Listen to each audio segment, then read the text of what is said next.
Okay, I have this live right now, just to let you guys know, okay? So no expletives and no trash talking. Right. Things are There you go. Yeah, it would liven things up a little bit, probably. What are your communities?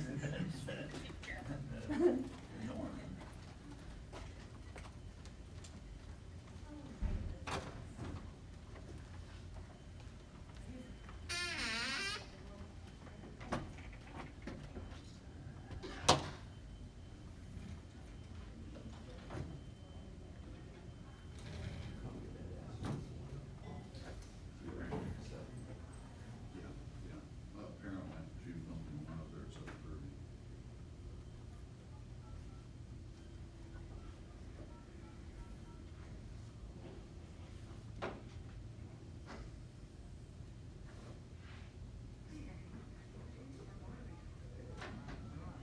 Oh, it's open down there?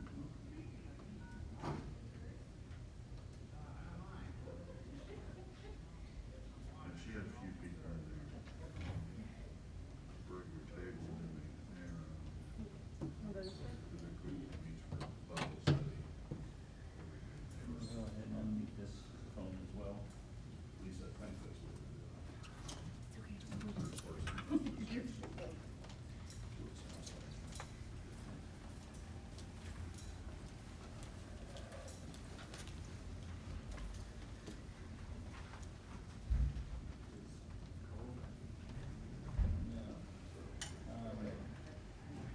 I believe Trent's gonna be here. Carl was- Family affairs. That doesn't do us any good. Yeah.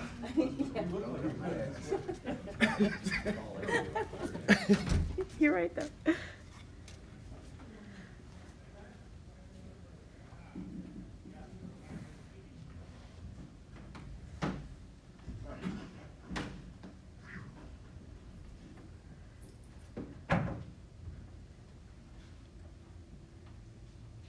First recycle pickup this morning.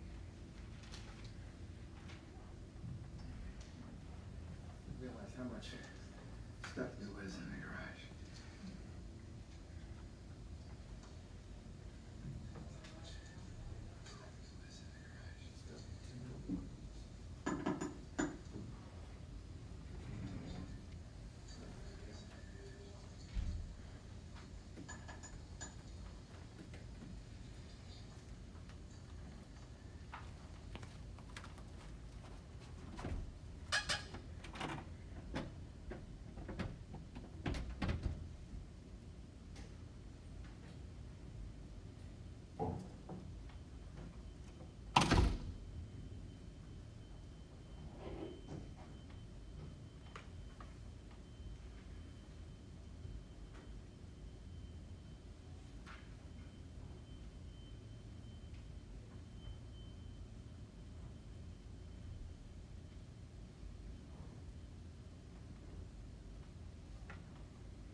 Good morning.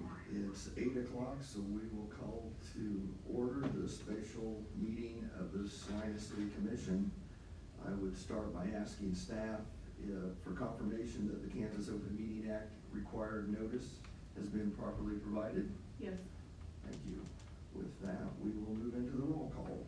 Mayor Hoppick, Here. Commissioner Davis, Here. Commissioner Franz, Here. Commissioner Hodges. Here. Commissioner Ryan. Would those who are please able stand for the pledge of allegiance and remember silence. I pledge allegiance to the flag of the United States of America and to the republic for which it stands, one nation, under God, indivisible, with liberty and justice for all.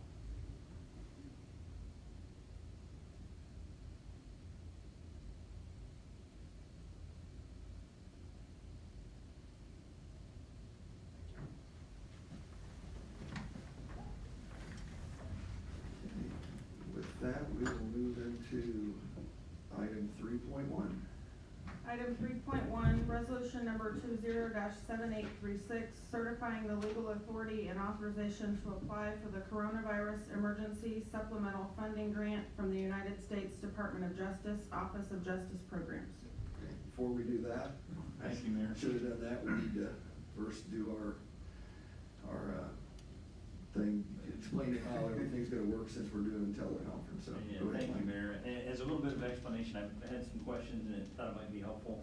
All these preliminaries that we do each week are at the advice of the Attorney General and Legal Counsel on how to conduct our meetings and meet the Kansas Open Meetings Act in light of the way that we're doing them by phone, including the explanation of executive session every meeting, whether we intend to have executive session or not. So seems a little bit laborious, but it is the legal advice that came out of the Attorney General's office. So as many of you know, we have a mass gathering limitation, and so we are using a conference bridge approach where people can call in on the phone to address you in citizens forum and in public comment.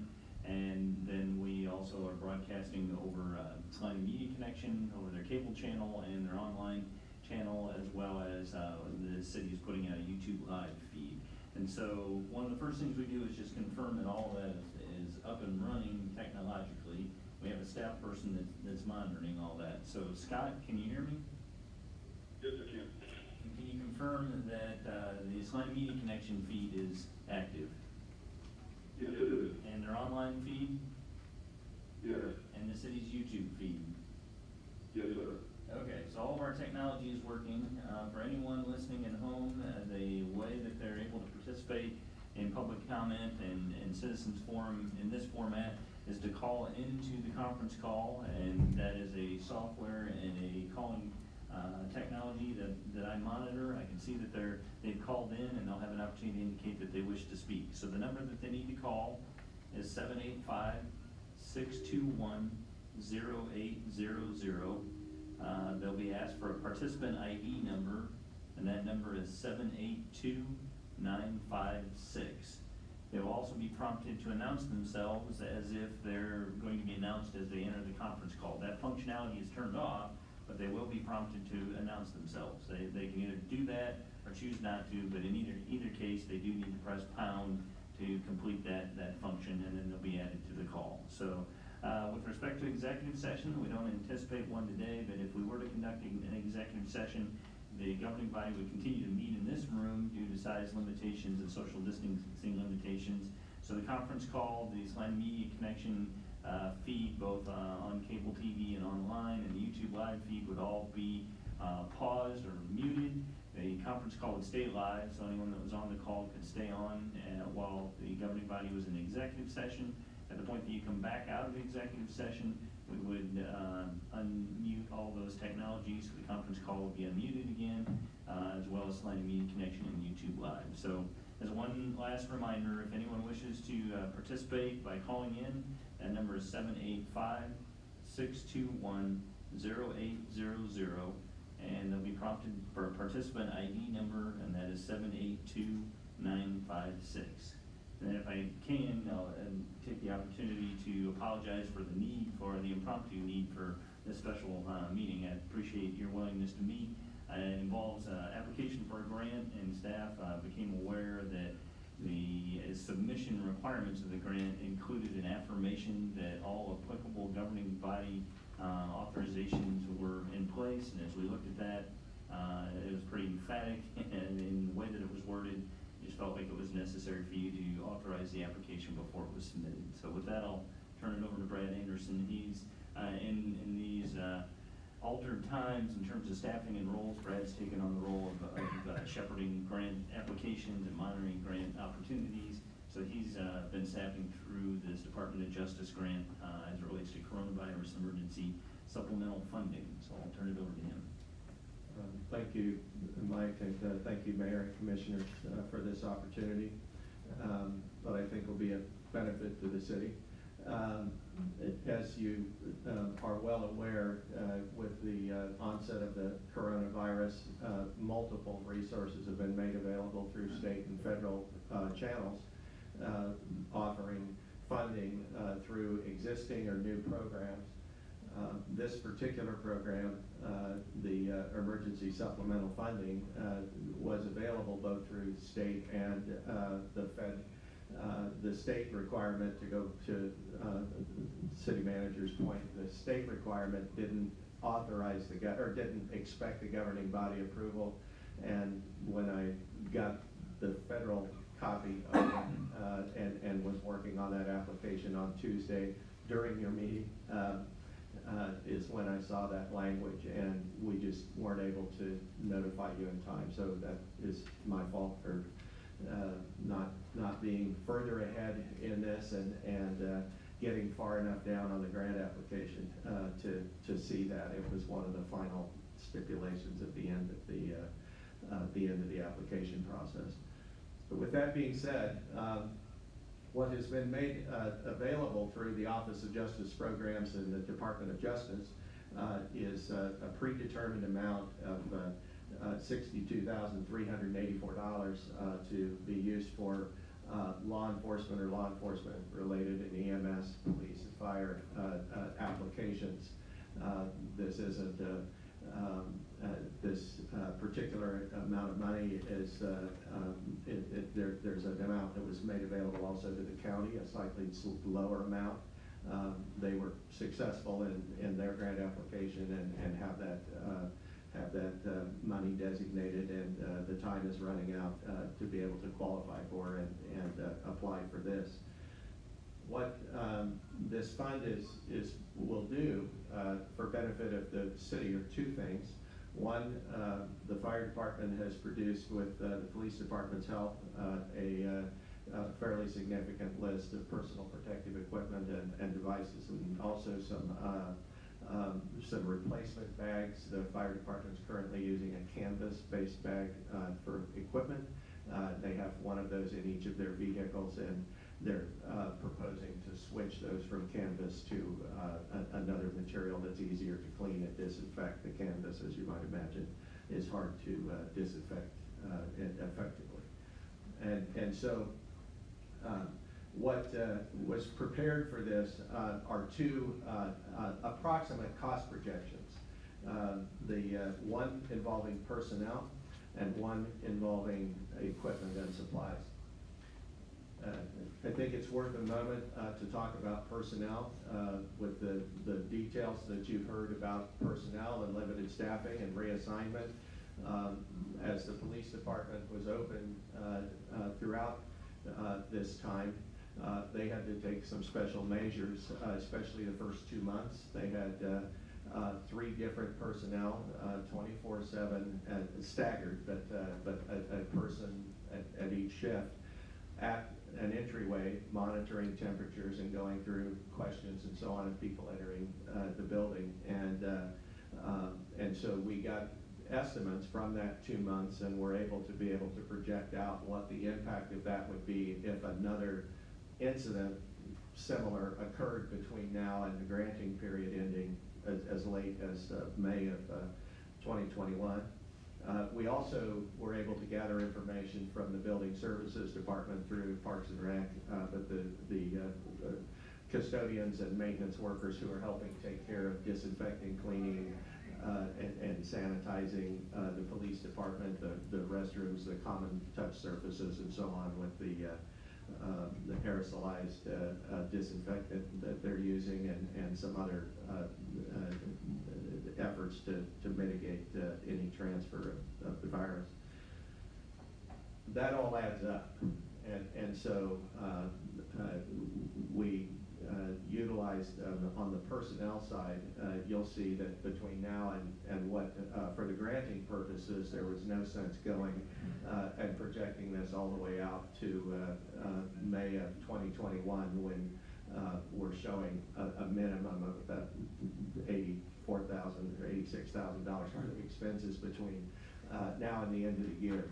So we simply took the number of weeks, 31 weeks, and the projected rate of the current time that building services folks are spending with the police department to come up with that projection. From a commission standpoint, or the bottom line benefit of this is that there will be deferred expenditures with a successful award of the grant. It will allow approximately $20,000 worth of PPE between now and the end of the grant period to be purchased and to be able to utilize the consumption of those, especially with EMS and you know, every ambulance run requiring additional steps and protocols than they had even done before, and with the police protocols as well. It's equipment and supplies that will be valued. That prevents us from having to spend that out of the city's general fund or the other budgeted funds for the department, and the limited resources that they have can be allocated for other needs. The same goes with personnel. You know, that will be a department head and a city manager decision in terms of the breakdown and allocation of those exact amounts and how that reimbursement is made. But the substantial difference is that with the successful awarding of this, we'll have a little over $40,000 to be able to reimburse the city's general fund for the direct costs of the time that the employees are spending with disinfecting and cleaning our law enforcement facility.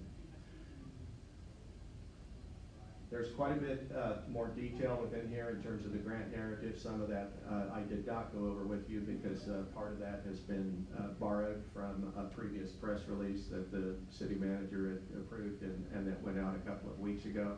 It asked for a context of why this need exists. I don't think it's a high bar to get over as far as the grant application, but a necessary step. And it provides a little bit additional narrative with the police and fire efforts and declared needs as well. I know that Chief Hill and Chief Royce, or Chief Nelson and Chief Royce are on the line and available if you have a detailed question about their departments or operations that I can't answer. I think I will stop there and stand for questions. Do we have any questions for Mr. Anderson? It's pretty straightforward. So. We need to see if there's anyone on the line that wants to make any We can comments. ask for public comment. I recognize all the phone numbers as being support staff, but we'll make one additional request. If anybody wishes to address the city commission, please press *9.